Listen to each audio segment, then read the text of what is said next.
नमस्कार। Heart talk India में बहुत बहुत स्वागत है। और आज शाम एक ऐसी खबर आई जिससे लगने लगा कि अरविंद केजरीवाल किस तरीके से विदेश में भी बहुत फेमस हैं। समझिए इसके मायने, क्योंकि जब ईडी ने उनको रिमांड पर लिया और हर कोर्ट से उनको न कोई सहूलियत मिल रही है, न कोई उनको आराम करने की स्थिति में आने के लिए कोई स्थिति बनाने की स्थिति बन रही है, और न ही उन्हें कोई ऐसी सुविधा दी जा रही है जिसका वो विशेष फ़ायदा उठा सकें। तो ये अदालत और ईडी और मोदी सरकार, ये तीन मामले ऐसे हैं जो पूरी दुनिया में केजरीवाल के संदर्भ में छाए हुए हैं। पहले जर्मनी ने एक प्रतिक्रिया दी और अब अमेरिका के विदेश विभाग की तरफ से भी एक प्रतिक्रिया आई है जो बेहद चौंकाने वाली है, क्योंकि अमेरिका के विदेश विभाग ने कहा है कि हमें पूरी आशा है कि एक फेयर ट्रायल के तहत केजरीवाल के साथ व्यवहार किया जाएगा। सवाल यह है कि अमेरिका को ऐसा कहने की ज़रूरत ही क्यों पड़ी? अगर अमेरिका ठीक है, अमेरिका क्योंकि हर देश पे अपनी नज़र रखता है, टांग अड़ाता है, हालांकि समय समय पर उसको जवाब भी मिलता है, क्योंकि जर्मनी के राजदूत को बाकायदा विदेश मंत्रालय में बुला करके फटकार भी लगाई गई और ये कहा गया कि आप अपनी हद में रहें, ये हमारा मामला है, हम इससे निपटेंगे। रही बात कि फेयर ट्रायल होना, ट्रायल की प्रक्रिया पर नज़र रखे संस्थाएं बहुत हैं, पूरी दुनिया अपनी नज़र रख सकती है, ग्लोबल विलेज का ज़माना है, लेकिन इस तरीके से सीधे प्रतिक्रिया देकर के एक दबाव बनाने की कोशिश जो ये पश्चिमी देश करते हैं और अमेरिका के नेतृत्व में करते हैं, वो भारत बहुत अच्छी तरीके से जानता है। हालांकि ये सभी भारत के मित्र देश हैं। अब आप देखिए, रूस में एक कंसर्ट हॉल में, काक्रोस एक कंसर्ट हॉल है मॉस्को में, वहाँ पर हमला किया आईसिस ने और व्लादिमीर पुतिन ने इस पूरे हमले के दोषियों को सज़ा देने की बात कही है। अब अमेरिका उसमें भी अपना एक गढ़ रहा है और आईसिस के निशाने पर रूस था। रूस किस तरीके से आईसिस के खिलाफ लामबंद होकर के कार्रवाई करे, इसकी कोशिश वो कर रहा है, लेकिन रूस के लोग और रूस का जो रणनीतिकार हैं वो अमेरिका की चाल को समझते हैं।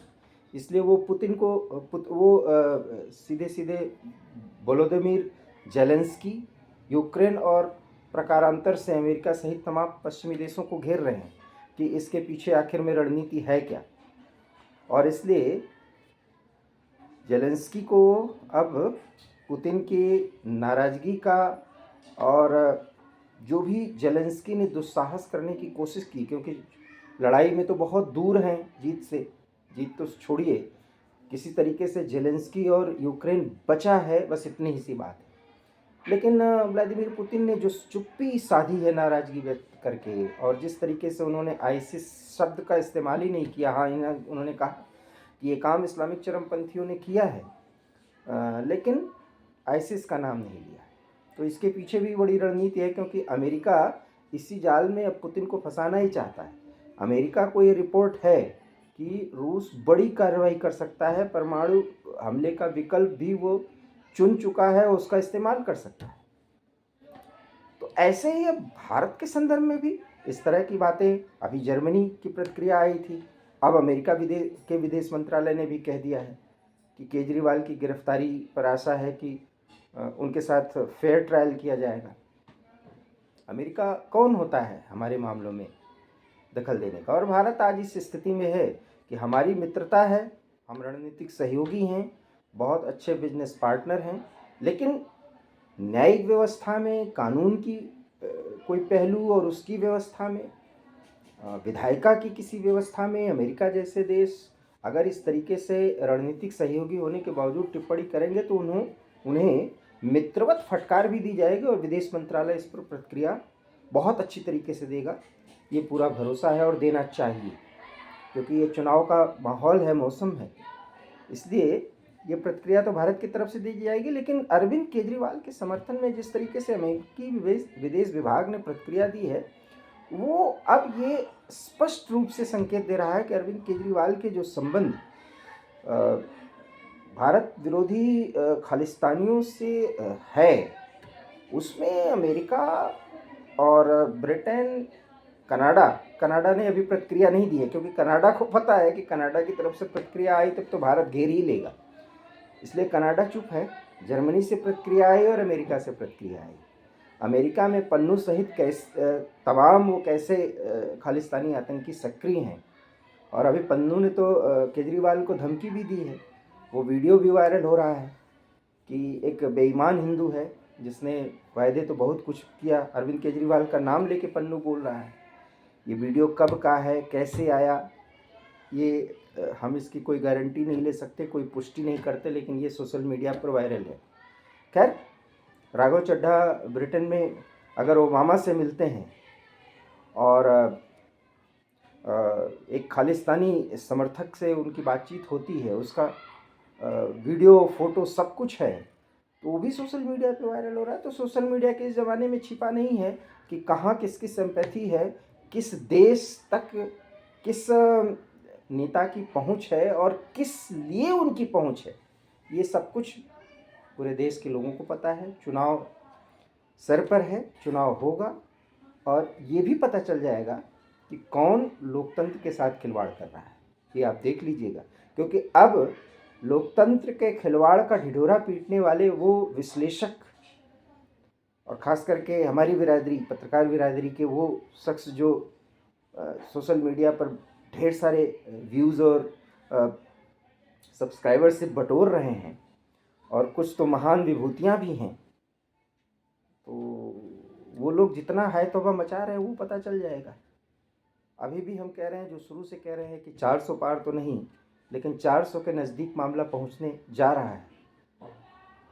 और फिर दिल्ली में उत्पात मचा करके रोज़ रोज़ प्रधानमंत्री के आवास को घेर करके दिल्ली की सड़कों में मुश्किलें पैदा करके, और सड़कों पर कुछ चंद कार्यकर्ताओं नेताओं के उतरने से ये सरकार बदनाम नहीं होने वाली।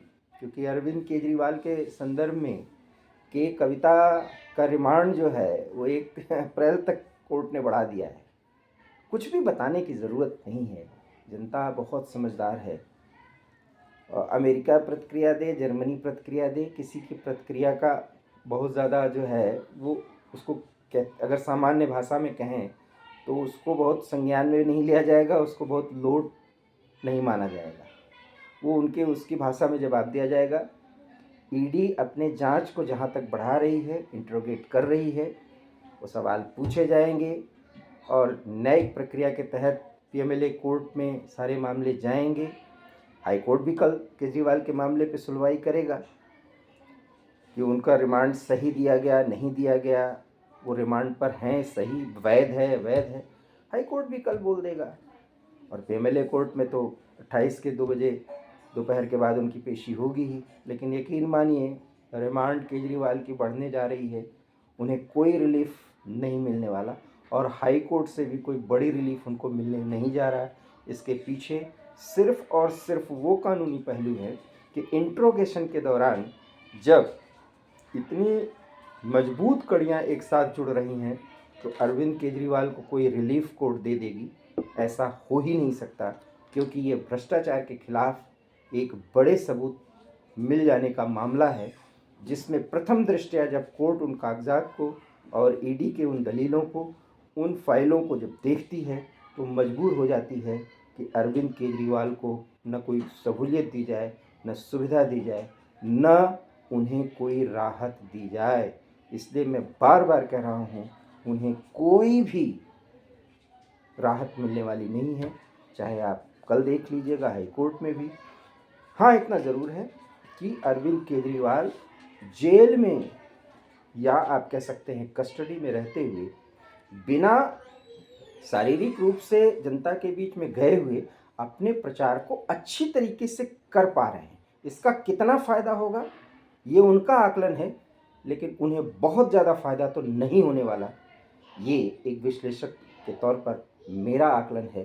क्योंकि एनार्किज्म फैला करके जिस तरीके से वो सस्ती लोकप्रियता के जरिए व्यवस्था के विरुद्ध एक राजनीतिज्ञ बन करके जो कुछ भी कर रहे हैं वो देश को मान्य नहीं होने वाला। और जनता चाहेगी कि अरविंद केजरीवाल के साथ उचित कानूनी प्रक्रिया के तहत व्यवहार हो और सच सामने आए। हार्ट ऑफ इंडिया में फ़िलहाल इतना ही। देश और दुनिया की तमाम बड़ी खबरों के लिए आपके साथ मिलेंगे। अगर ये वीडियो आपको पसंद आया हो तो प्लीज़ इसे लाइक करिए, इसे शेयर करिए और हमारे चैनल हार्ट ऑफ इंडिया को प्लीज़ सब्सक्राइब करिए। बहुत बहुत धन्यवाद। नमस्कार।